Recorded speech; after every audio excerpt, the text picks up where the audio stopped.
All right, welcome back to Kingdom Refresh. We have a younger and balder Raymond. How's it going?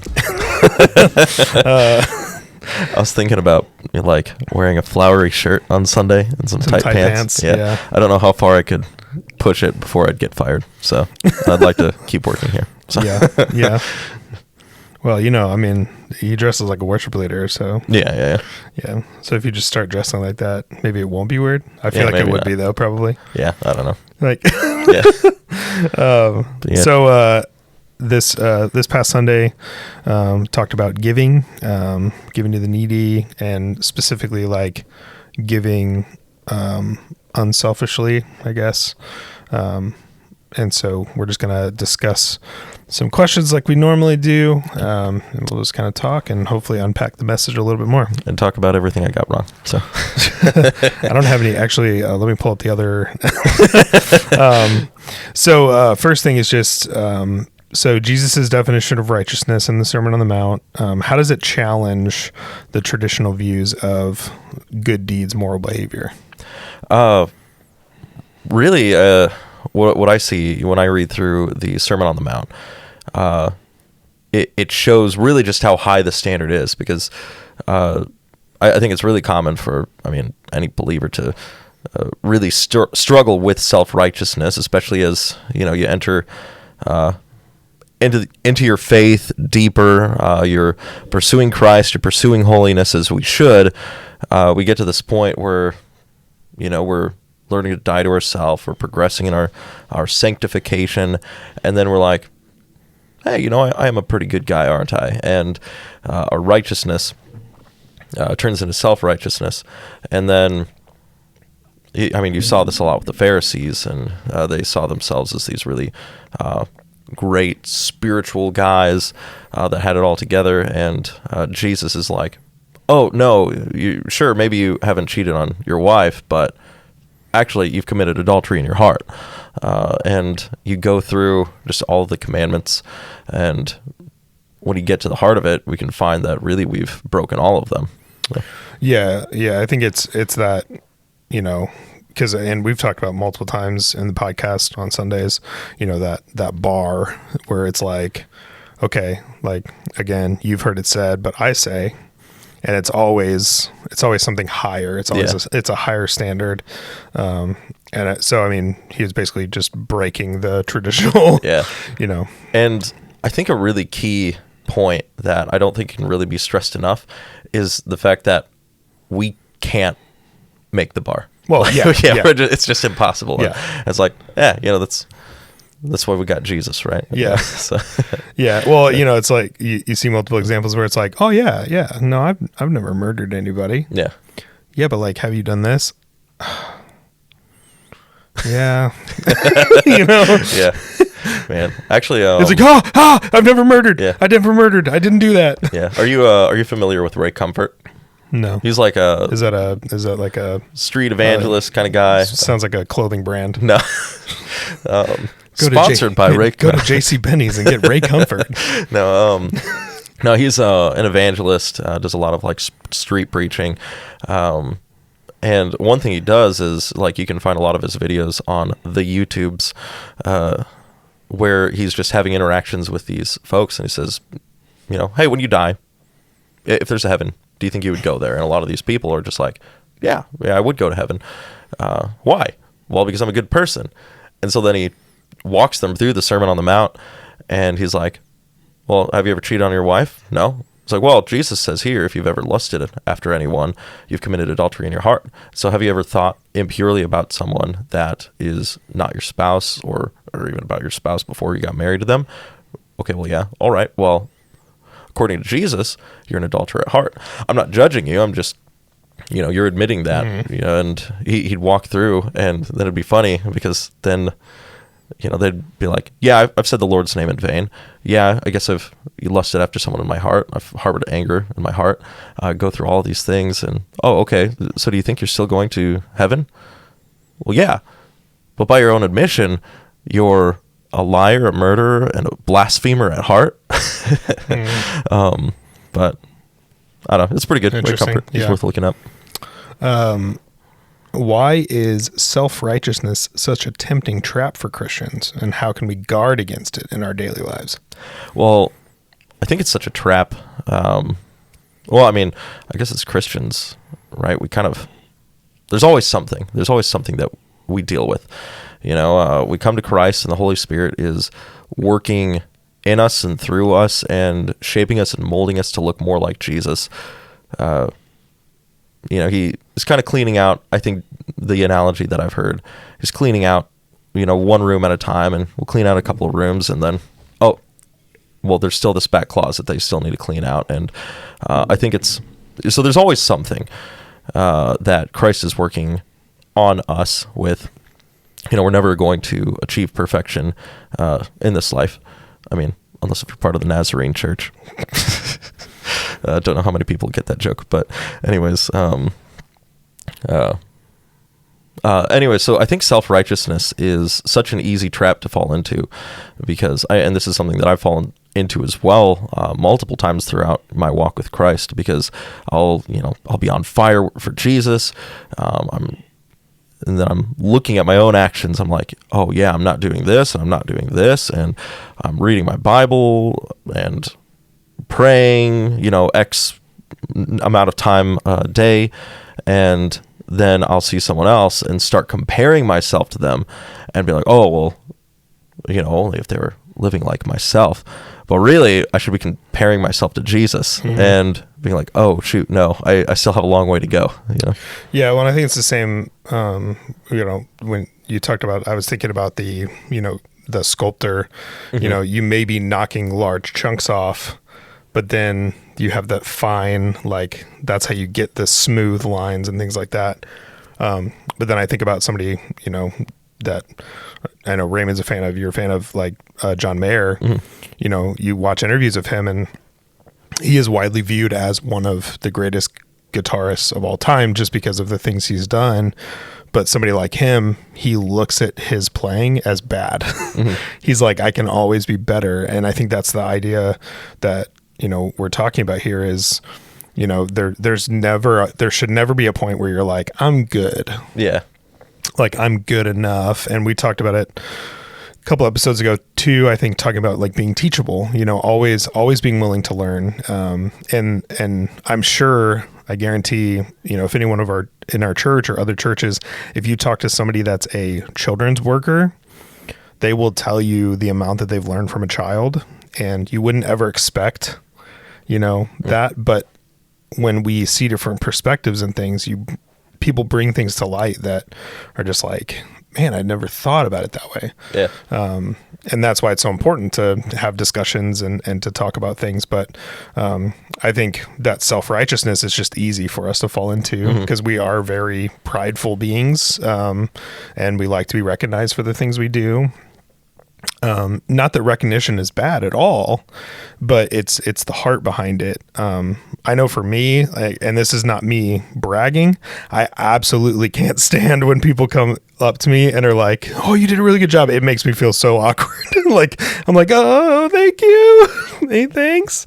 I just don't like, I'm just not, I've never been like a person that really likes appreciation, which is something that I've worked on because I should be okay with people coming up and saying things. But it's still, you still get that prideful, like, oh yeah, I did do a good job. And even that I feel like is okay. Like, yeah, like obviously you preach on Sunday.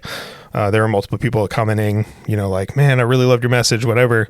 Like those kind of things are great to hear because it makes you go, okay, I did do a good job, like the amount of time that I put in.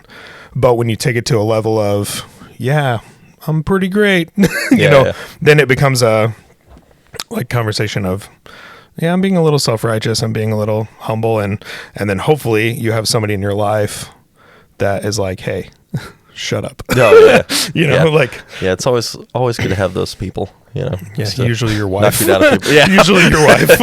That's literally who was in my head. Like, yeah, always need that person to knock you down a couple pegs. Yeah, yeah. Maybe you shouldn't be so excited about what you did. why is the motive behind our giving more important than the act of giving itself? I mean, that's a huge topic about this. I mean, that's basically kind of boils down to what we're talking about. So why is the motive more important than the act? Really, I mean, you see it clearly from the scriptures. That's really what God cares about. And I mean, maybe another way of looking at it is God owns everything in the world. Every bit of wealth I have, every possession I have, all of my time, all of my talents, everything I have is his. He keep getting text messages. Should have put that on snooze. If God doesn't need our money, because at the end of the day, like at any point he can come and collect it. Like everything in the earth is his. And so, if I write a $100 check or $1,000 check to the church, I don't know, it's not going to make a difference, because God, if I'm walking in rebellion against God and I'm not doing what he's calling me to do, and I'm not giving the amount that he's calling me to give, he could call on someone that's going to be more faithful. But I mean, frequently you just see, God really cares about the heart. He cares about the heart. And, that story that I shared on Sunday morning that I think is key to it is that widow who at the temple, she gave 2 lepta, 2 Jewish coins. And my really poor math, came out to maybe roughly $1.88 in today's dollar, which is, it's nothing. Like you can buy a sweet tea from McDonald's and that's about it. But Jesus was like, no, that's what generosity looks like. What that woman gave is more than what all of the other people gave, because she's giving from her heart, she's giving sacrificially, or these other people, they're just skimming off a little bit off the top. Yeah. And like when I think of that example, I think of like our kids, like imagine, one of our kids bringing their piggy bank, where it's like, and to be fair, my kids do have a decent amount of money just from like birthdays and stuff and saving up. But like, can you imagine, them bringing their piggy bank and saying, I would love to like give this to the church. Yeah. That's what I think. 'Cause it's all they have, but because of that heart and, I mean, I think this conversation goes for everything. And as we continue going through the Sermon on the Mount, we're going to get a lot more of, because it is all about the heart. It's all about the motivation and why we do things. And so I think about, I don't know if you remember a couple years back, it was probably more than that because, time passes so fast. But remember on YouTube, the trend was like giving homeless people money. Oh, yeah. Yeah. And so it was like one person did it and their motivation was great. They really wanted to help someone. And then it became, wow, that got a lot of views. So I'm going to go give homeless people money. And so I think about that, but then, there's some guys now, specifically on TikTok, I think they do YouTube and things.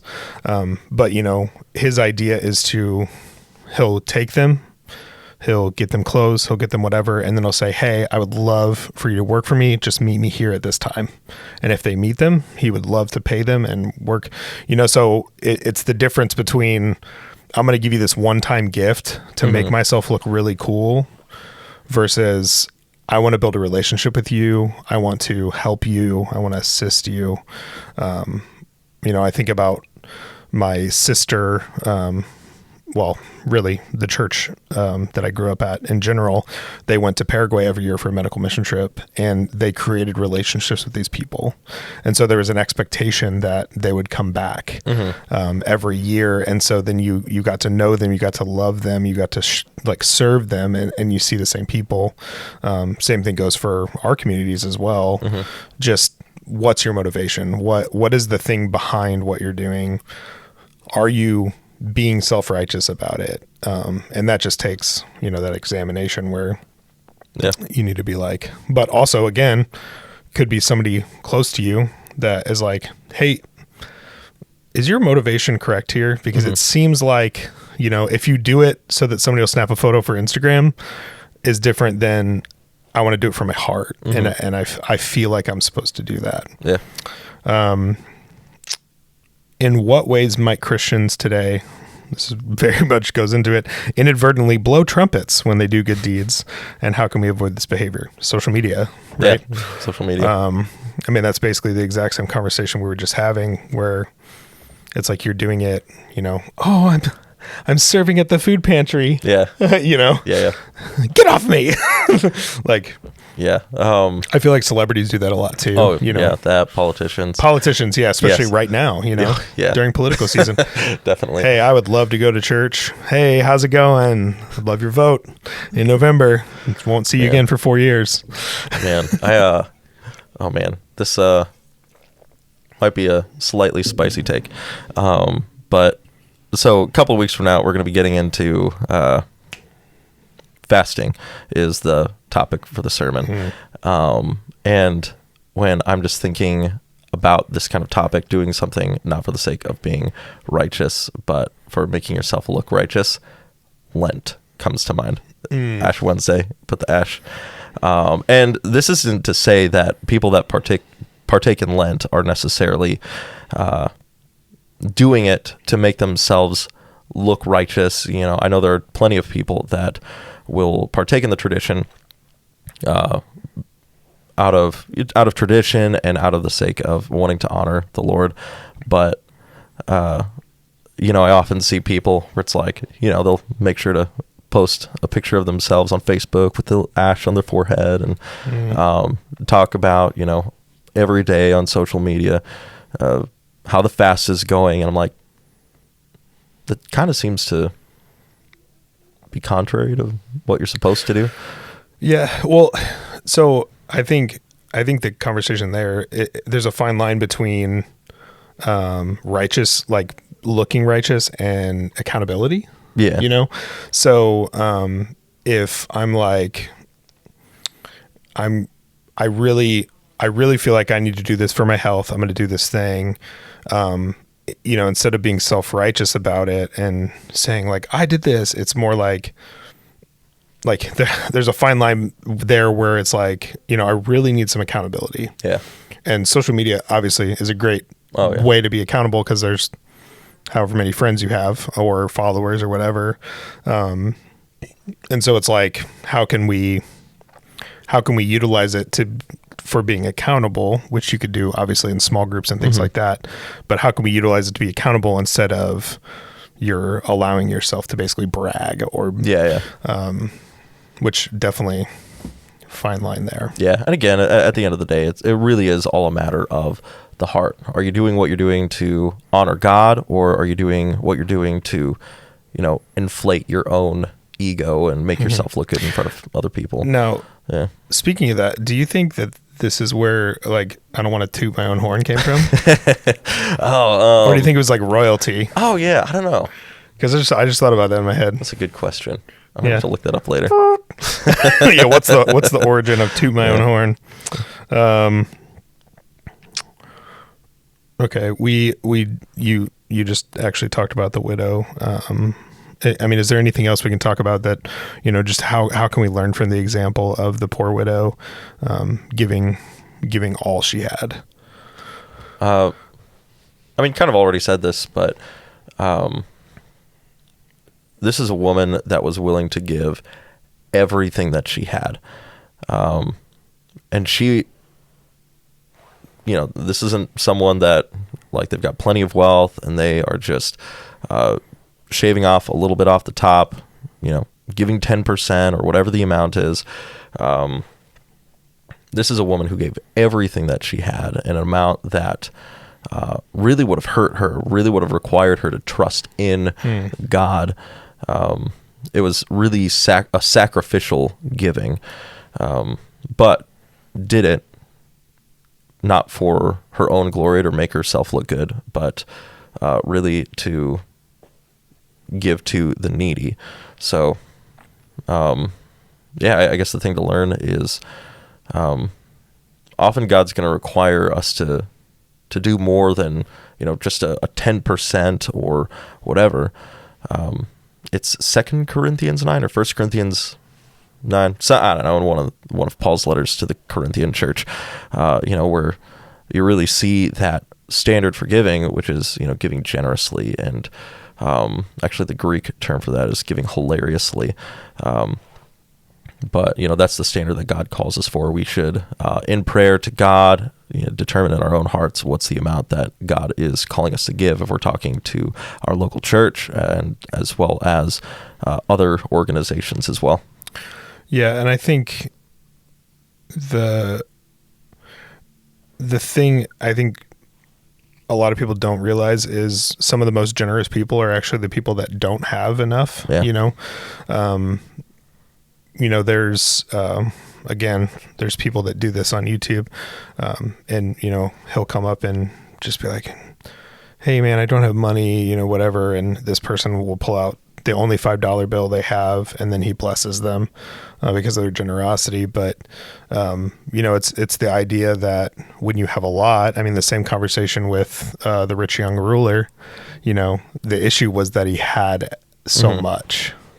And I feel like the conversation with the rich young ruler, a lot of people's like, well, I don't want to sell everything I have.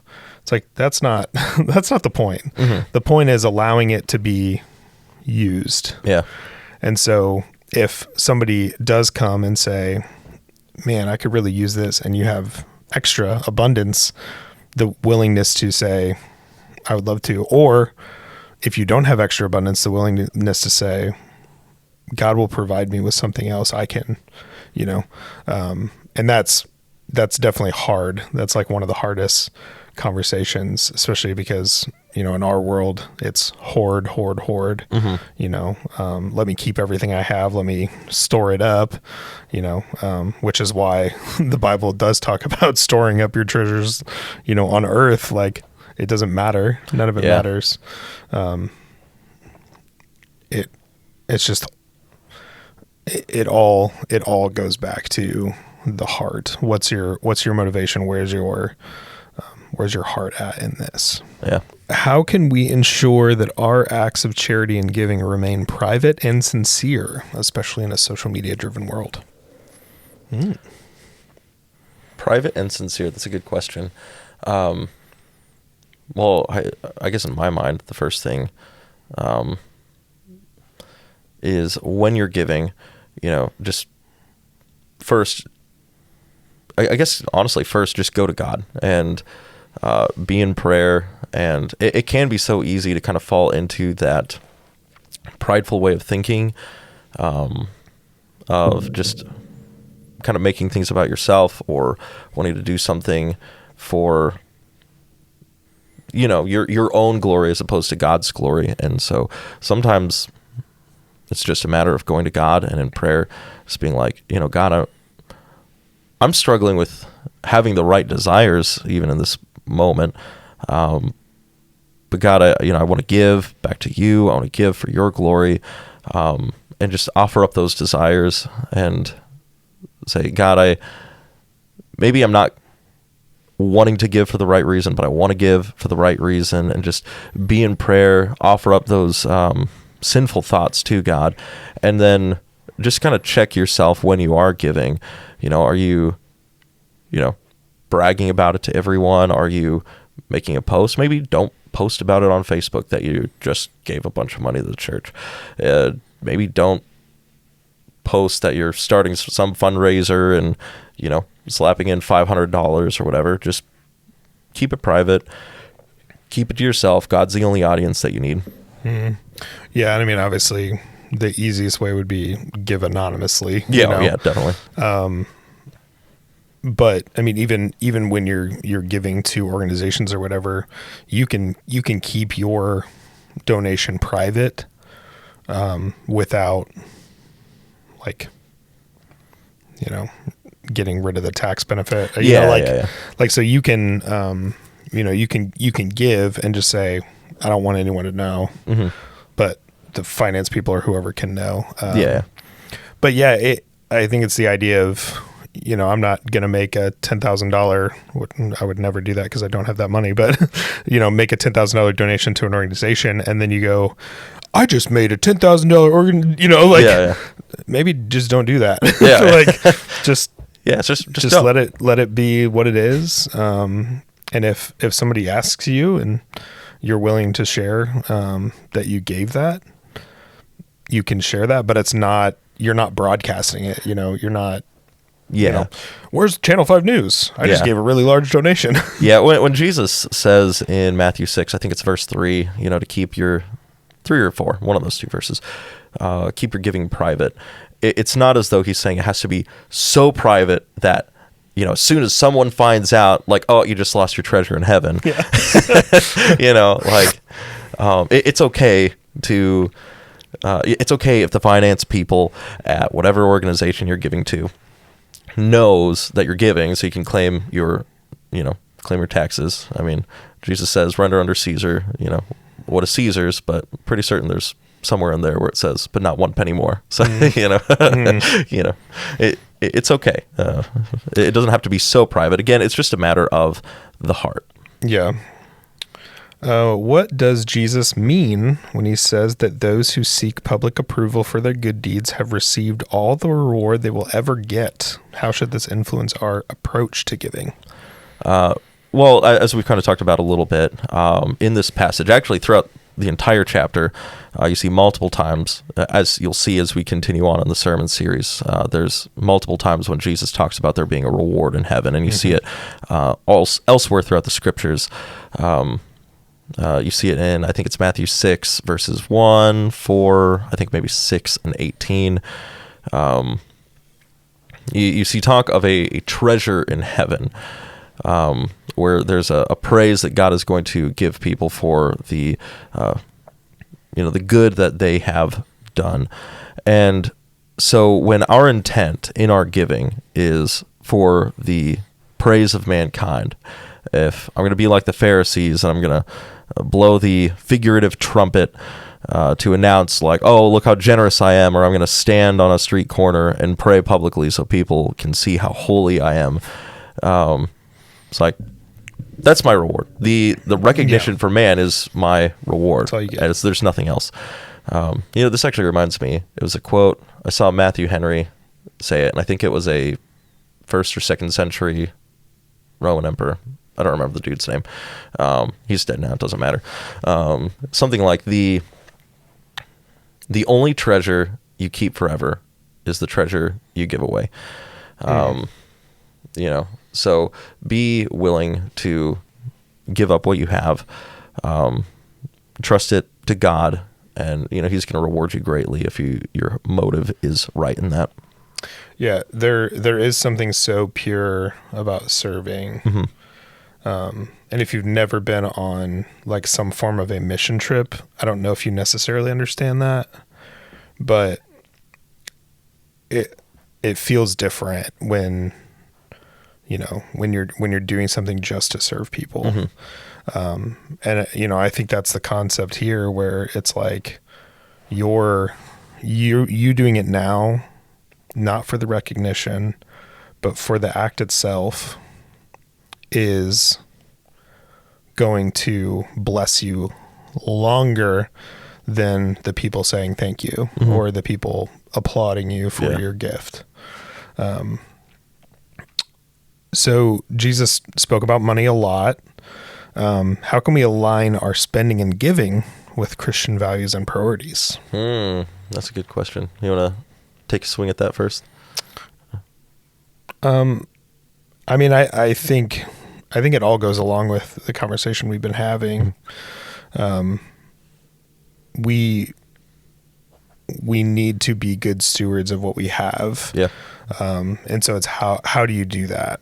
Well, you do that by not embellishing and not whatever, but also being willing, especially if you have the extra, being willing to share and being willing to give. And, there is, again, it's the same as serving on a mission trip. Like, there is something there's a feeling that you get when you give, whether that's your time, whether that's your money, your talents. There is a feeling, and it just, it's so important to share that. And there are some people where that is their gift. That's their spiritual gift, where they just have a giver's heart. And I think about it this way, like there are some people that they absolutely love to serve. Maybe they don't even have the gift of serving, but they just love to serve. Well, when they're serving, they have to have some form of something to be able to serve with. So those that can give, those that can serve, and so it's kind of this conversation about the body, like, right, that we all have different functions, and some of us are really, really good at giving. And then that giving allows those that are good at serving to be able to use it for, so, I mean, from a church perspective, it allows us to do ministry. It allows us to, we're both on staff. It allows us to be our job, and we be able to, put the gospel out there and be able to share the gospel, and to continue to grow the church and things like that. Not our church, but the church. So there are people within the church that serve, but when we do events, it takes money to do events, and so that allows your giving allows us to create these amazing events that hopefully bring people to Christ. That's kind of the whole purpose there. Yeah, and I guess one thing I thought of, just to answering that question, I think really our giving kind of shows where our heart is. Wherever your treasure is, there your heart is also. I mean, there's nothing that we spend our money on that is not a priority. I mean, if you really think through everything that you spend your money on, there's a priority that influenced that purchase. So obviously I'll purchase food so, I don't die, but also I really like food. So I'm not just going to, I maybe won't just buy cheap food, but I'm going to buy something that I really like because I really like food. My house, need a place to live. My pool that I've spent so much money on this pool. This isn't even an illustration. This is me venting right now because I'm so mad at this pool. Spent I don't even know how much money on just the chemicals. And it's like, oh, I need to replace this part. Now this part's leaking. I got to replace that. Now this part's leaking. I got to replace that. And it's not because I love swimming, but I love my kids. And it's like, well, Calvin, my oldest, he's old enough. It's about time to teach him how to swim, and just give the kids something fun to do over the summer. My kids are a priority, so I'm spending money on the pool for that. I think our checkbook, our bank statement can really show a lot about just where our priorities are. And, I said this on Sunday, if someone were to be given access to all of our records of just everything we've given, all the money that we're spending on, what are they going to see? Is it going to look like, oh, wow, this guy is invested in the kingdom? Or is it going to look like, wow, this guy is really invested in himself? Well, and I think too, it can, if a majority of your money is spent, say, eating out or fast food or whatever, what that says is you're not taking time for yourself a lot of times. And some people, they're not cooks or whatever. And that's not what I'm saying. It's more so the idea that, are you putting such a priority on being busy that you're not putting a priority on your relationship with God? Yeah, that's good.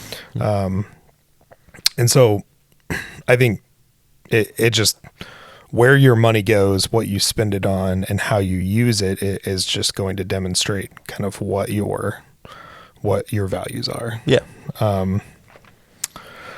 So in Philippians 2:3-8, Jesus's humility is discussed, and kind of how does it serve as a model for us in our giving and in our daily life? Yeah. So, as a recap for just anyone watching, Philippians 2, Paul is using Jesus as this example of truly what humility looks like, because he is really just the ultimate example.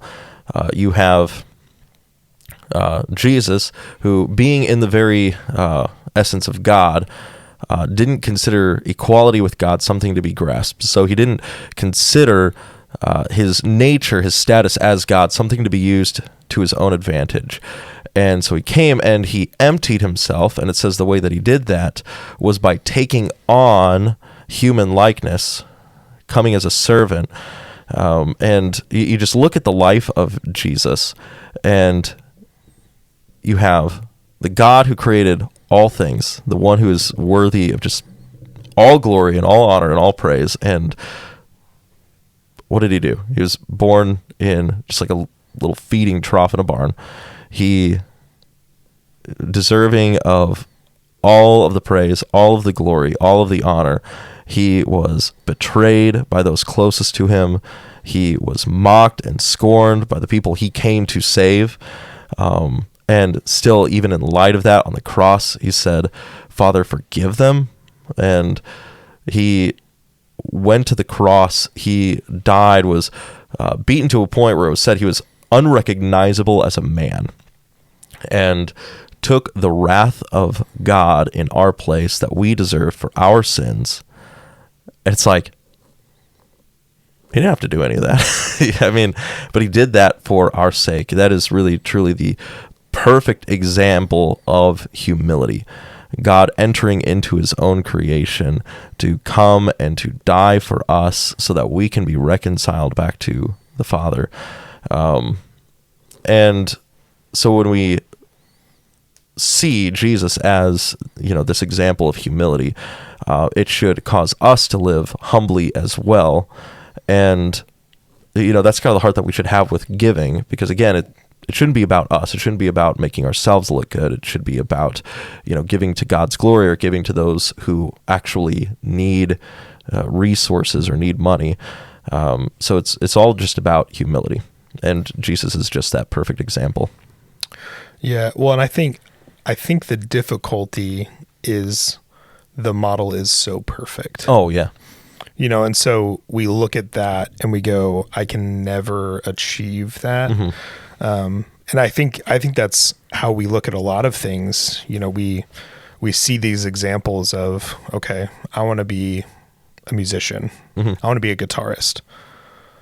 Well, dude, John Mayer, he's so good. B.B. King, he's so good. Stevie Ray Vaughan, he's so good. I can't ever be that. And so then a lot of times what we do is we go, I'm not going to try. And the idea is John Mayer wasn't John Mayer until he tried. Mm-hmm. We could have the next Picasso in our children's ministry, but if they don't ever attempt because of this great example of whatever, then like our entire life is trying. Like, oh yeah. And that's same conversation with the Sermon on the Mount and things like that, where Jesus is saying, okay, here's the 10 commandments, here's this bar, and like we said earlier, the bar is not achievable, and the idea is that it's not achievable, but we're not supposed to achieve it. We're supposed to attempt, we're supposed to try, we're supposed to continue moving forward. And so I think that this model that we see in what Jesus looked like, to the fact of forgiving those who are murdering him, like, pretty sure most of us wouldn't do that. Yeah. Like last week's episode, we talked about the Corrie ten Boom example, or there's been multiple examples of people in court forgiving the person that murdered their child or whatever. That takes a level of humility that I don't know if I could achieve. And to think that the humility of Christ is above that. The idea is the journey. The idea is taking that time to say, I'm going to continue to take these steps. And maybe one day when I'm old, I'll be closer than I am now, but I'm never going to get there. Yeah. And actually, to that point, I know a lot of people, and I myself have thought this a lot, like, oh yeah, well, of course, Jesus was perfect. He was God. Yeah, but he was also a man. Like, he 100% man. It wasn't God wearing like a man suit. Jesus. Like, what is it? Men in Black? Yeah.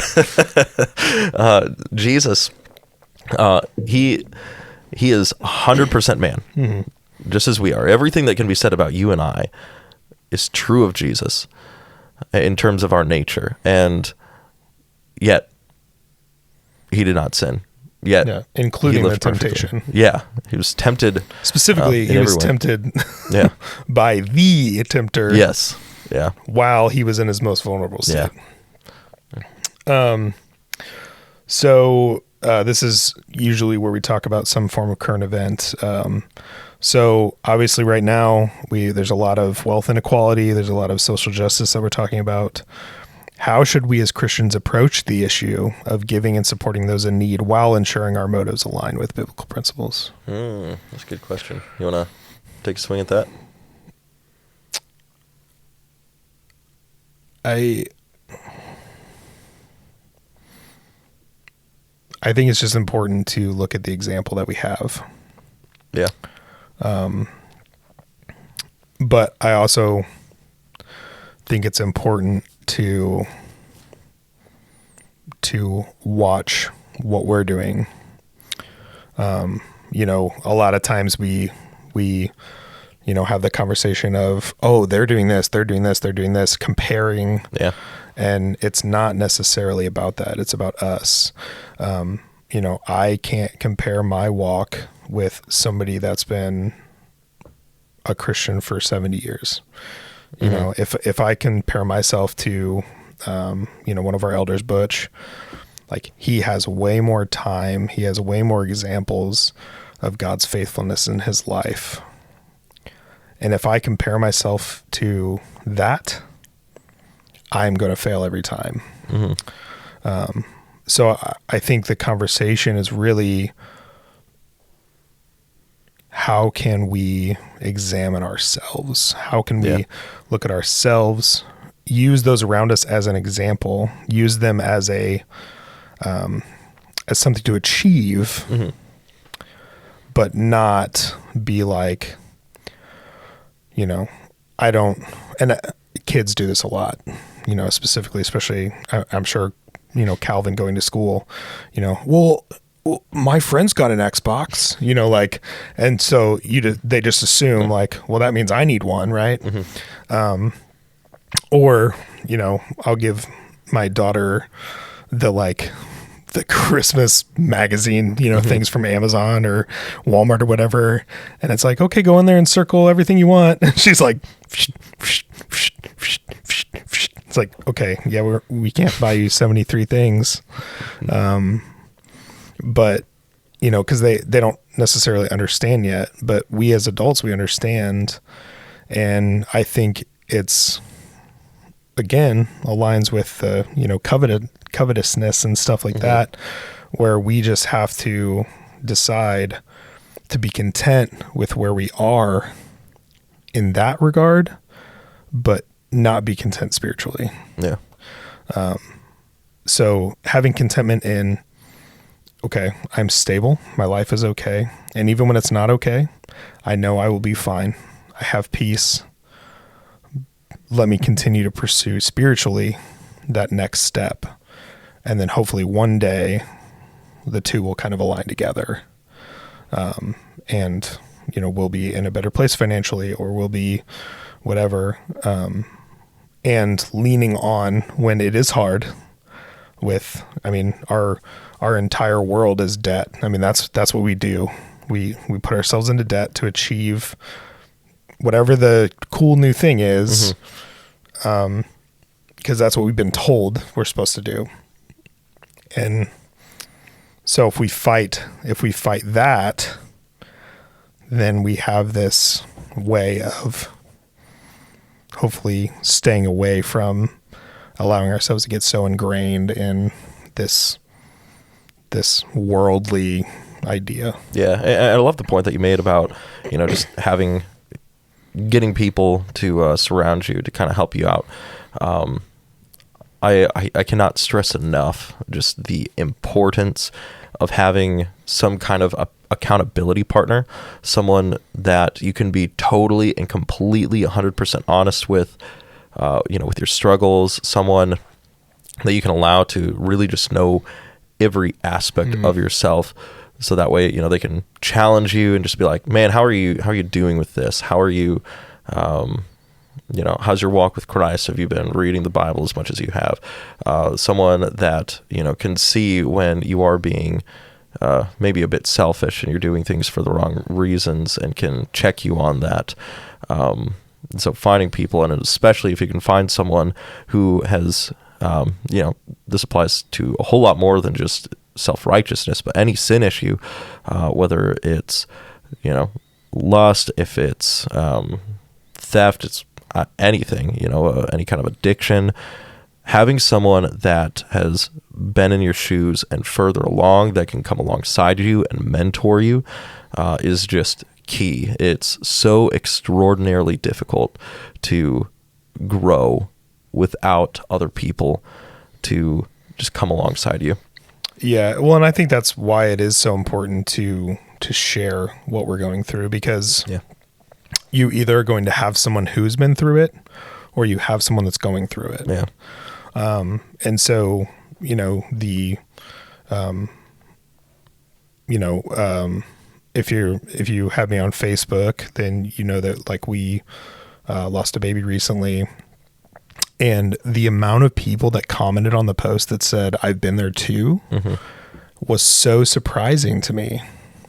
And I was like, why don't we talk about this more? Yeah. Because to me, you should never suffer in silence. And I guarantee there is at least one person in the church or in your surrounding group that has dealt with what you're dealing with right now. I've had this vision for a long time for our church, pretty much ever since I started working here, that I want one day for everyone in the church to know everyone's story, so that when you come and talk to me and you're like, man, I'm really struggling with this, or a church member comes up and says, I'm really struggling with this, and I say, I don't know much about that, but I would love to introduce you to Bobby because he's dealt with that, because when we allow ourselves to have community, you realize that you are not the only one, and it feels so lonely, which it makes no sense, especially when we're dealing with common things, but we're always like, oh, I'm the only one. I'm the only one that's dealing with this. And it's like, no, you're not. Like, how many people, and so for me, like when I did post and talk about it, the idea that there are so many people in our church that have struggled with that, the sadness in me is how many of those people struggled in silence. Yeah. They had to walk through that on their own. Yeah. Instead of their church family coming beside them. Yeah. Yeah. And it's so easy when, if it's a sin issue that you're struggling with, to feel that sense of shame like that. Like, man, I know I'm not living up to the way that I should be and the way that God's calling me to. And this fear almost that, if other people know, they're going to think differently of me. They're going to think less of me. And so we hide it and we put it in a back closet somewhere. Don't let anyone know. And I mean, we put on that figurative mask to just make sure people think that we've got it all together when in fact we don't. And the problem is that that's only going to exacerbate the issue. It's going to make it worse. if we really want to thrive in our faith, in our walk with Christ, we need to be doing it as a community and with other people. Mm-hmm. Yeah. Well, and I mean, this is kind of exactly what we're talking about, that self-righteousness. Us saying we're okay when we're not okay is, we're not being humble. Yeah. We're being self-righteous. And so you saying, when somebody comes up to you and say, hey, how's it going? You saying, honestly, not great. Mm-hmm. That shows me that you're being honest with me, and I would love to hear more. Yeah. And then, for me, as, a pastor mind, you're like, how can I help you? How can I, whatever. But it's that idea of just, we all believe that we're going to be judged. We're alone. Nobody's ever experienced this before. That's such a lie. Yeah. That brings us away from the community that we seek. Yeah. Because I feel like that's always the thing. When you're dealing with something, you always want to just like pull out of whatever you're doing, and I feel like a lot of times it's specifically like, I don't want to be a burden. Yeah. I don't want to be the one that shows up and it just becomes a downer because of what I'm going through, but that right there is exactly what it means to be transparent and allow yourself to be broken, allow yourself to be humble, and truly the humility of Christ is then you're exemplifying that right there, when you're willing to be okay with being broken and being okay with sharing. That is so important. Yeah. Just a random question that popped in my head. What do you think would be a great way for the church, not just our church, any church, to be able to, I guess, encourage, foster that kind of community where we can be open about just things that we're struggling with? Just because I feel like my observation is that I don't know that the church in general, the Big C church, really does a great job of that. And you end up with all of these. Honestly, I feel like pastors can be really awful at this because, you look at the qualifications for an elder and you go through everything. And it's like, I remember at I've never struggled with drunkenness, but I remember at a former church, I remember when I turned 21, the pastor's like, if you drink, it's okay, but if you ever get drunk, you're fired. So it's like, yeah, or in different kind of ministries, it's like, oh, you're serving in children's ministry. Well, if you ever, do this, you got to take a time away from the ministry. Not to say that that's a bad thing, but I feel like what that can do is foster this thought of, if anyone knows, then so I'm just gonna lie. Oh yeah, so I'm just gonna lie. It encourages lying. So what's a good way, do you think, that we can? I mean, I think part of it comes from the top. One of the first episodes you were on, we talked about struggle with pornography, which is a huge topic, obviously. Yeah. But me being open and honest about what we were going through, like, those are things that a lot of people suffer in silence about. I think it requires us as pastors to say, like, I want to be honest with you. I want to be transparent. Like, I'm struggling, because a lot of times I feel like people look at, say like Raymond, and they're like, well, he's a pastor, he doesn't struggle with anything. Yeah. False. Like, completely false. And when we're honest about things like that, it allows, now if it is something where it's like that drunkenness or whatever, there should be a process of a restoration, things like that. But one of the greatest rules of like a small group is, as the leader, you speak first, because what it allows to happen is you break the ice in the room, you share something from your heart, which then allows them the permission to share something.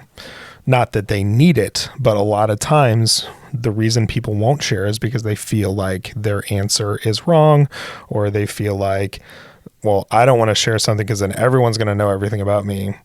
But when you, as the leader, as the pastor, when you decide to share what's on your heart, what you're going through, it then allows people to feel more okay with saying, I'm struggling with this. I would really like some help.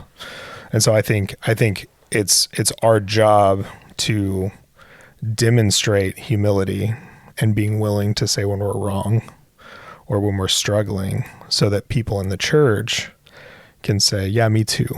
Yeah, me too. I'm struggling with that too, or I'm struggling with something else. Because then what you've done is you've created a thing where they're no longer alone. Yeah. You know, oh, he's the spiritual leader of the church. I thought he was supposed to be perfect. He's not. Mm-hmm. And I think that's where we've gone wrong in Christianity. Is it has always been, hey, we are yelling in the car on the way to church, but the minute we get out of the car, everything's got to be fine. Yeah. No. No, that's not the point. That's not the point. The point is to come broken. The church is not a place for necessarily good people. The church is a hospital. Yeah. It is a place for us to be okay with being broken, and for us to find healing, and for us to find whatever. It's not a place where you come in your Sunday best and you look the part and then you leave feeling just as broken as you did when you came. Yeah. Man. Yeah. I really love that point. We as the leaders, we speak first. I think I definitely see that, it could help break the ice. And I think the more, testimonies, that we see, honestly, it's one thing that I really love about, when we do baptisms and you shoot those baptism videos and you interview the folks, and just kind of hearing like, oh, this is where they were, this is where they are now. I think does encourage that a lot. Yeah. Well, and the age old thing is, where it's like, hey, I'd love to come for church. Well, if I walk into the church, the ceiling's going to cave in. It's like, no, it's not. Well, ours might, but no, it's not caving in. It's fine. Yeah. But it's that conversation of like, no, this is the place for broken people. Yeah. And that's something that we have to get past. Is this is the place where it is okay to be broken. It is okay to feel completely lost, completely just, I don't know what's going on in my life. I don't know what to do. I'm struggling. I'm tired. Yeah. This is the place for you. That when we're at our lowest, the one place that we should go is church. And that's typically the place that we don't go. Yeah. I don't know. Are you a Simpsons fan? Oh, yeah. Okay. I mean, like the first 10 seasons. Yeah, but have you seen the Simpsons movie?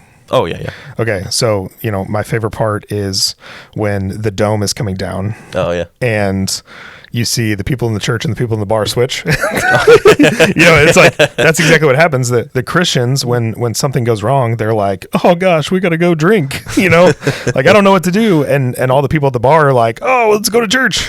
Like that is a perfect example of what the church is supposed to be. The people that are unsure, the people that are broken are the ones that should be in the church. And it's our job to exemplify humility and say, I'm not good either. I'm not perfect either. Like if you show up in your PJs, cool, man. Like if you're just like, man, I just rolled out of bed today and I feel horrible because these things that are going on in my life and I didn't even have time to take a shower. Cool. Glad you're here. Yeah. Because we are a place for broken people. We are a place for those that are struggling. And I never want to be a place where people feel like they can't come because they're going to be judged. Yeah. You know? Yeah. Well, we're done. We're out of questions. All right. You can stop watching. So, this Sunday, what is the message this Sunday? It's on prayer. Oh, is it prayer? Yeah. Is it prayer and fasting? Or is it just Fasting is prayer? the following week. Okay, so it's just prayer. So we're talking about prayer on Sunday. We're continuing this series. Raymond will be back, so you don't have to see either of us. Yeah. Well, you'll see Bobby, I guess. He's leading, but I'll be in a cage. Yeah. So if you didn't like my sermon, it's okay. Raymond's back. If you didn't like my sermon, don't let me know. Yeah, don't let me know. Yeah, so we're talking about prayer, so it'll obviously be a good message. I think this Sunday's Communion Sunday too, right? Yes, Communion Sunday. So communion. We also, if you've watched this far, we have Family Sunday coming up on the 30th, so everyone's going to be in the same room. So that'll be a great time. We're excited that you took the time to watch. We thank you for listening or watching or whatever you're doing. If you're absorbing us, maybe like the Matrix, we're just being imported into your skull. I don't know. But we hope to see you on Sunday. If you check us out online, or come in person. We'd love to have you in person at Carlinville or Heddick, and we'll see you on the next one. See ya.